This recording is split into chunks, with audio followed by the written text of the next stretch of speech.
Okay.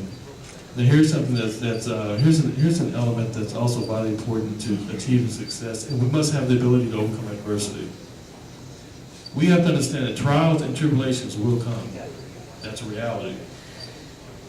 It's also, that's what was promised to us in the Bible.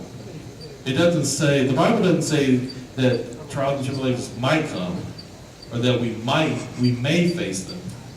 The Bible says that these times will come for all of us.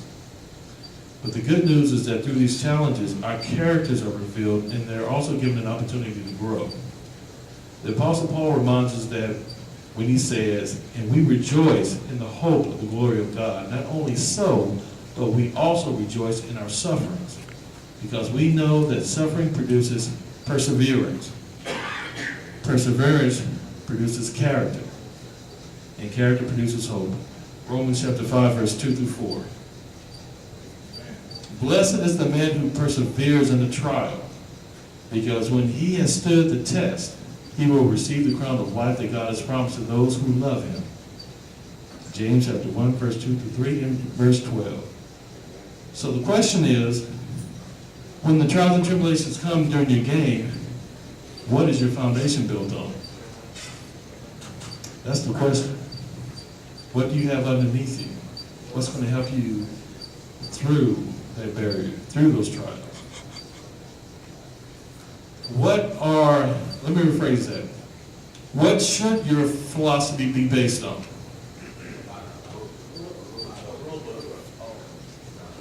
The rule book, right? The rule book, mechanics, and the proper signals. Those are the philosophies that you should work very hard to tie those into and build your foundation upon. Those are the things that will get you through the trials. Those are the philosophies that will get you through the tribulations. Those are the elements that will get you through those tough games. When you have a close ball game, you get that play, that bang bang play that's atypical, that we don't see every day. And you're the only one on the crew who understands how to get through out. You're the only one that has the rule knowledge to answer that situation. That's the philosophy we should be trying. If you have your foundation built upon the philosophy of the rule book, mechanics manual, proper signal, that will give you the ability to stand fast through any storm you can handle. If you can do that, then you're well on your way to reaching success. Now the last slide I'm going to share with you guys is that these are 7 elements that can help you reach and achieve and maintain success. But the overriding principle that you must have is the competency to do the job.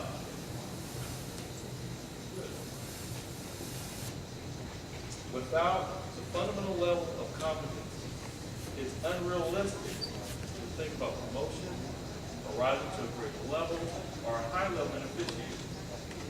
If you can't handle the responsibility that is currently given to you at the level that you're working, what makes you think that anyone would be willing to promote you or raise you to a higher level of officiating?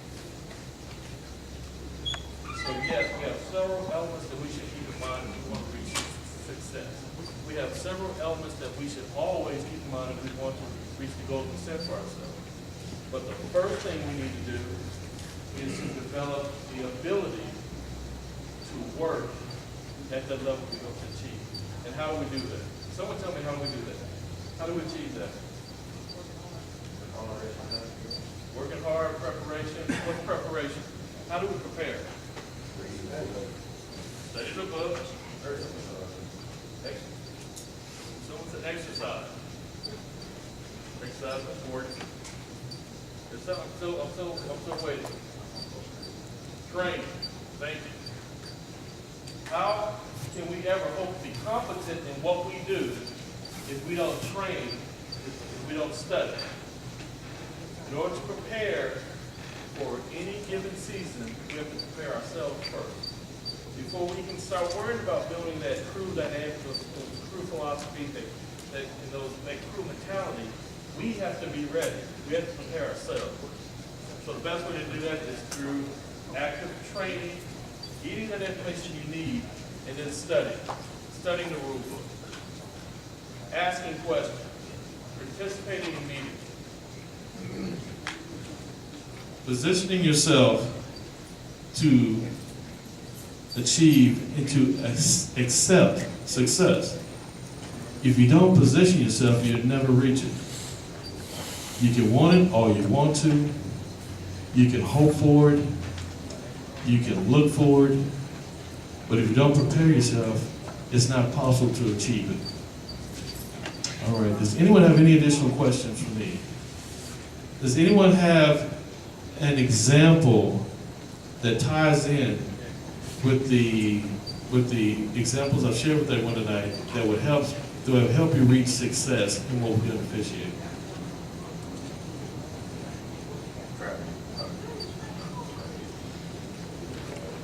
Traveling attire, luggage uniform, ice packs, medicine. Whatever you need. There you go. So that's just having everything packed and ready and being prepared for whatever happens. If you need it, have it there so you have it. Pack it in your bag.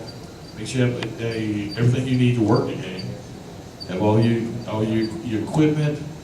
Have your medication, ibuprofen, Flexol, BioFreeze.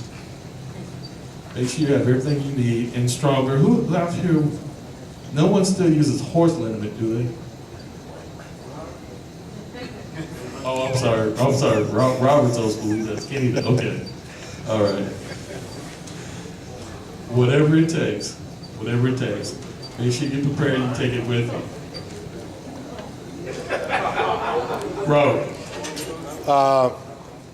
I think the biggest key to what he's talked about that I picked up, that I saw, that I think we overlook, is that communication piece that he talked about. And when he said listening instead of waiting for your turn to speak, that's huge. If you make a call out on the court and you think it's a bad call and you see the coach getting irate and starting to talk to you, you're already figuring out, how am I going to defend this without even listening to what he has to say first. Exactly right.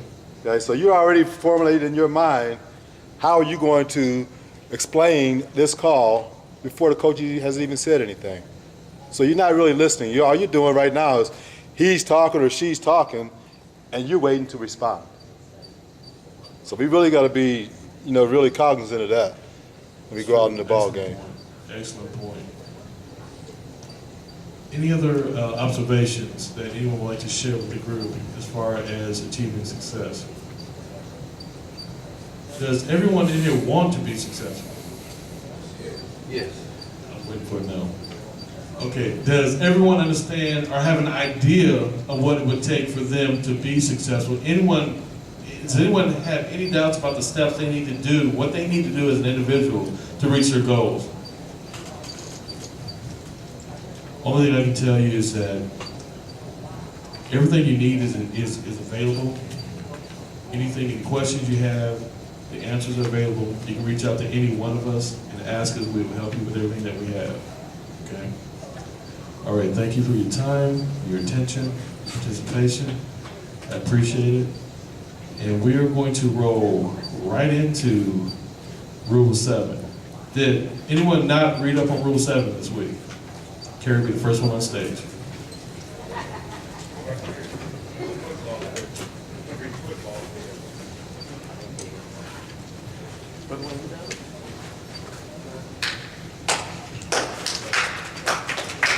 Wow, that was enthusiastic. Okay, we have one quick announcement.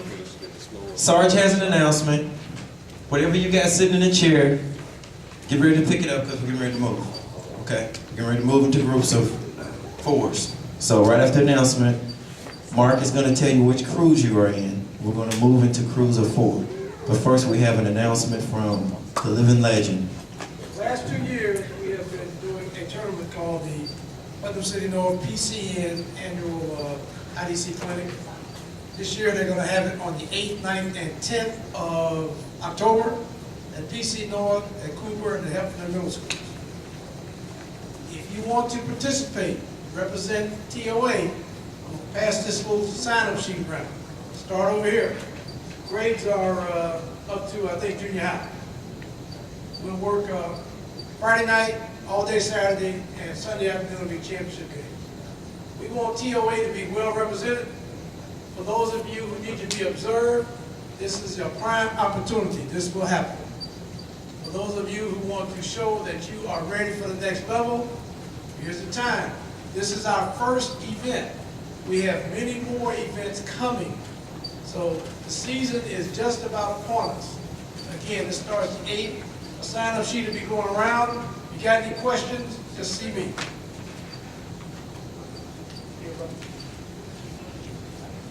Okay. Now I want you to listen for your crews. Doesn't matter where you sit right away, but as long as you're together, okay? Well, we have 8 crews of 4? Okay. Listen for your crews and make sure you get with your crew. My apologies if I get your name wrong or don't know your name. But group number 1, Justin Winchell, Jeanette McAllister, Jake Cootie, and Charles Thompson.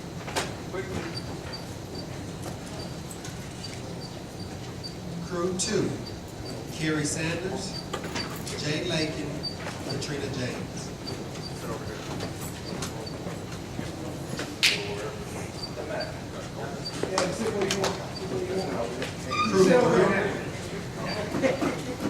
Just for the night. Crew 3 is going to be Chris Shaw, Wendell Graham,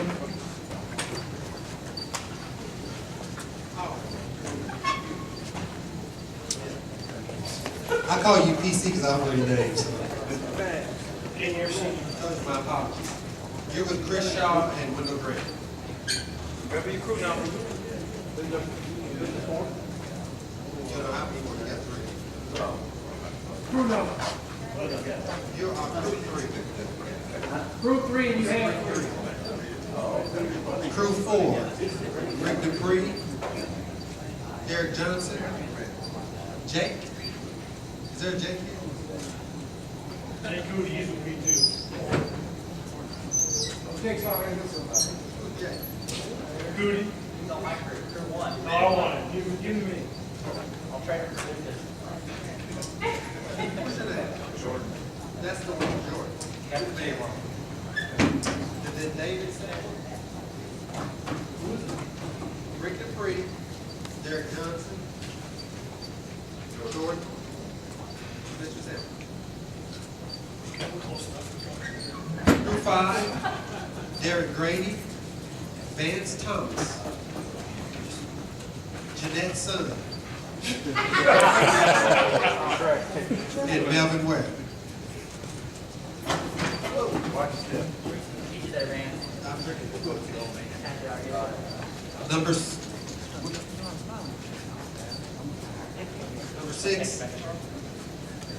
Jeff Connor, I'm trying to figure like Derek Gateway, good stuff. Good stuff. Appreciate Ryan that. Lloyd, and Robert Harris.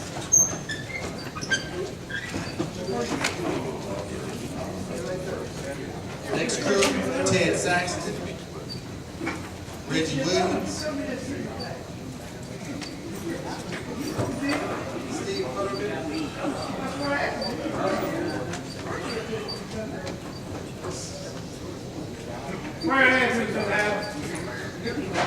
next crew, the last crew is going to be Josh Howe. Brian Andrews is in the house. They can't, Brian.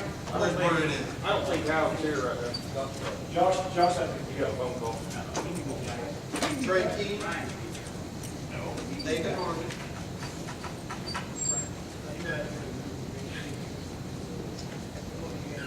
David. Hey, come on. Sheriff Officer.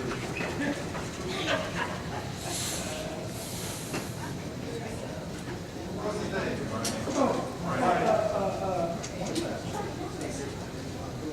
Motorcycle man. Would they?